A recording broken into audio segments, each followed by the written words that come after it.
kaampo sa Dios ug tuda kung daghan ang imo.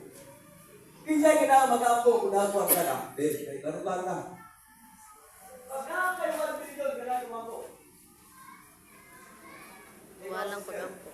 Pag kay 1 billion ka na kumampo.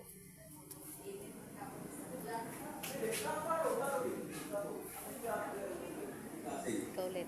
Pag nakay 1 billion sa mong kamot karon, ganahan ka mag-ampo.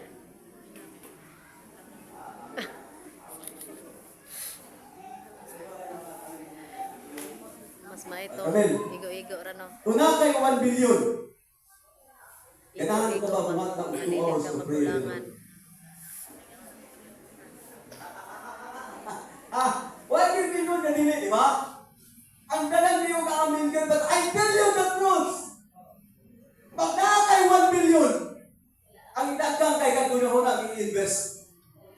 Bupalit ko ani, mag-unsa ko niya, kanuman, 1 billion is may mong God di mo si mong sulod. Dili. Tinood! Pero kung walay imo, diya ka magsugod og syabit ni Lord. Kung nakakatumoy sa kalisod, tumoy sa problema, diya ka maningkamot og tawag sa Ginoo. Dahil time sa atong life, paghayahay, makalimot ang puwasa. Isa may puwasa ka rin? Wala ng puwasa ka rin? Nawa lagi puwasa ko ikanon. Ino, nga.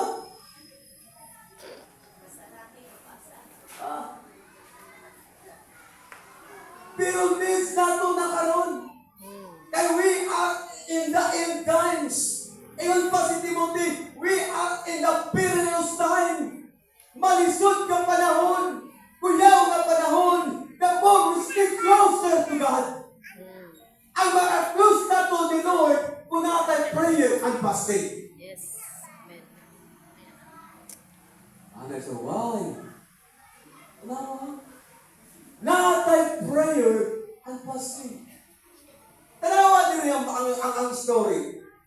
Pag wala na gani ato, diya ta manikamot. Pero sa diya, nga naapatay malantaw nga access, mangita kag mga tao nga access na itong kadulan.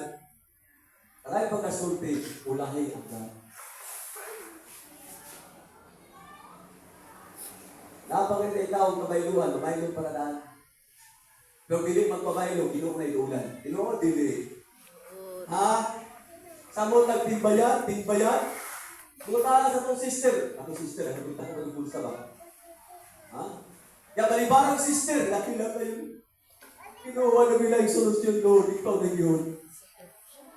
The final Sa Ginoo na. Pero ulahi ang Lord. Ang gusto ni Lord, siya ang first. Siya ang imong unang tawag. Kaya ang Lord na o mangitag pamagi to solve your problem. Kaya kung imong lantaw ang story, nasa na problema.